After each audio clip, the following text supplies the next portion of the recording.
अगर मैं आपसे कहूं कि एक नेशनल लेवल का लॉ एग्जाम ऐसे कानूनों पर आधारित है जो आज एग्जिस्ट ही नहीं करते, तो आप शायद भरोसा नहीं करेंगे। लेकिन सच्चाई यही है। हम बात कर रहे हैं एआईबी के एग्जाम की, जो आज भी आउटडेटेड लॉ के बेसिस पर एग्जाम कंडक्ट करवा रहा है। ये वीडियो कोई ओपिनियन नहीं है, बल्कि एक ग्राउंड रियलिटी चेक है लीगल सिस्टम के एग्जाम स्ट्रक्चर का। सबसे पहले कॉन्टेक्स्ट समझिए। भारत में क्रिमिनल जस्टिस सिस्टम में बहुत बड़ा बदलाव आया।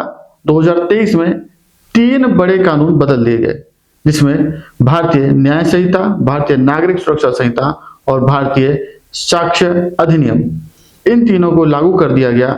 और इसको लागू होने के बाद में आईपीसी खत्म, सीआरपीसी खत्म और एविडेंस एक्ट खत्म। अब प्रैक्टिकल में ग्राउंड पर कोर्ट्स, पुलिस और एडवोकेट्स नए कानून के हिसाब से काम कर रहे हैं। सारी प्रक्रियाएं नए कानून के हिसाब से चल रही हैं। ट्विस्ट ये है कि एक नया एडवोकेट जिसे एआईबी का एग्जाम खत्म करने के बाद प्रैक्टिस में जाना है, उसको आउटडेटेड लॉ को पढ़ करके एग्जाम देने के लिए कहा जा रहा है, क्योंकि सिलेबस में ऐसा ही दिया गया है। सिलेबस एक बार आपको दिखा देते हैं।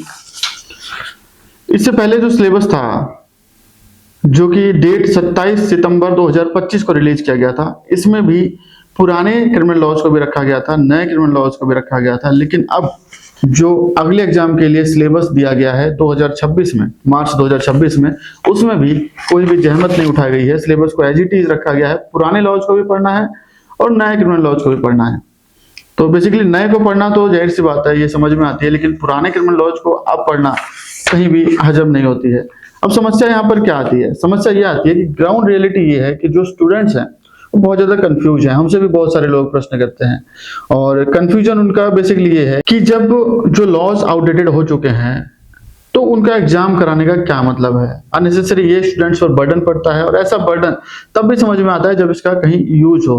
और यदि इस प्रकार के आउटडेटेड कोर्सेज को, आउटडेटेड लॉज को अगर सिलेबस का हिस्सा बनाया गया है, तो यहाँ पर कहीं ना कहीं बार काउंसिल ऑफ इंडिया को एक नोट देना चाहिए था कि आखिर क्या वजह है जिसकी वजह से उन्होंने आउटडेटेड सिलेबस को भी करंटली जो नए लॉज हैं उसके साथ जोड़ करके रखा गया है, ताकि कंफ्यूजन ना हो और ये क्लैरिटी रहे कि आखिर उनको क्यों पढ़ना चाहिए।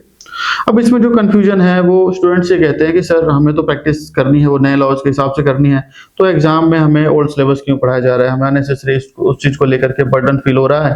हालांकि ओपन बुक एग्जाम है, लेकिन देखा जाए तो इसमें मेहनत तो करनी पड़ती है। अब समस्या यही खत्म नहीं होती। यहाँ पर 3 सवाल खड़े होते हैं। पहला, क्या ये सिर्फ नेग्लिजेंस है? क्या ये ट्रांजिशन फेज की समस्या है, या फिर सिस्टम अपडेट करने में डिले है? इसमें कुछ का ये मानना है कि ये पुराने सिलेबस इसलिए रखे गए हैं ताकि ये ध्यान में रहे कि पहले ये था और अब ये है। लेकिन इस प्रकार के एग्जाम में, क्वालिफाइंग एग्जाम में, इस प्रकार की चीजों को रख करके, अवेयरनेस के तौर पर रख करके इसको आगे चलाना कहाँ तक सही है, ये सोचने वाली बात है। क्योंकि एआईबी का एग्जाम कोई सामान्य एग्जाम नहीं है। इसको कंडक्ट कराता है बार काउंसिल ऑफ इंडिया, और इसको कंडक्ट कराने का मेन पर्पस यही रहता है कि किसी भी एडवोकेट की, जो नया एडवोकेट प्रैक्टिस में आने वाला है, उसकी कॉम्पिटेंसी को चेक करना कि वो प्रैक्टिस करने के लायक है भी या नहीं। लेकिन जब सिलेबस ही आउटडेटेड होगा तो कॉम्पिटेंस कैसे जज होगी? और यही समस्या की सबसे बड़ी वजह है, क्योंकि जब क्लैरिटी नहीं होती तो डाउट खड़े होते हैं, और जब डाउट उत्पन्न होता है तो कहीं ना कहीं किसी भी एग्जाम की क्रेडिबिलिटी पर सवाल उत्पन्न हो जाते हैं। फिर इस प्रकार के एग्जाम को लेकर के लगने लगता है ऐसा लोगों को कि ये केवल फॉर्मेलिटी के तौर पर है और इसका कोई विशेष महत्व नहीं रह जाता है। तो कुल मिलाकर कहीं ना कहीं इस एग्जाम के महत्व को बनाए रखने के लिए और कॉम्पिटेंसी जज करने के लिए इसको और भी ध्यान दे करके और टाइटली इसको मॉनिटर करके चलाने की जरूरत है। हो सकता है आपके मन में भी यही प्रश्न आ रहे होंगे, लेकिन एक चीज और है, मैं ये नहीं कहता कि ये जो मैं कह रहा हूँ ये बातें सारी सही हैं, लेकिन जो परसेप्शन है लोगों की लगभग ऐसी हुई बनती हुई दिख रही है। किसी प्रकार के प्रश्न आते हैं हमारे पास, तो हमने सोचा कि ये आपके साथ भी साझा करें, और इस समस्या को बीसीआई अगर कंसीडर करके इसमें कोई समाधान लाता है तो ज्यादा बेहतर होगा। क्योंकि ये बात केवल सिलेबस की नहीं है, हम केवल सिलेबस की बात नहीं कर रहे हैं, बल्कि जो नए एडवोकेट्स हैं उनके फ्यूचर की बात कर रहे हैं, उनके एग्जाम को लेकर के जो जस्टिस सिस्टम का एक पार्ट है उनकी क्रेडिबिलिटी की बात कर रहे हैं। तो ये बेहद ही महत्वपूर्ण विषय है, और मुझे लगता है इस पर विचार करके कोई क्लैरिफिकेशन जरूर देनी चाहिए। उम्मीद करता हूँ आज की वीडियो आपको इंपोर्टेंट लगी होगी, नॉलेजेबल लगी होगी।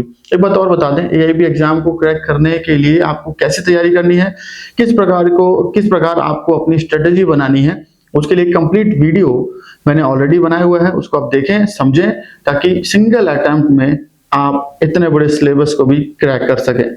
मिलते हैं अगली वीडियो में, तब तक के लिए नमस्कार, जय हिंद।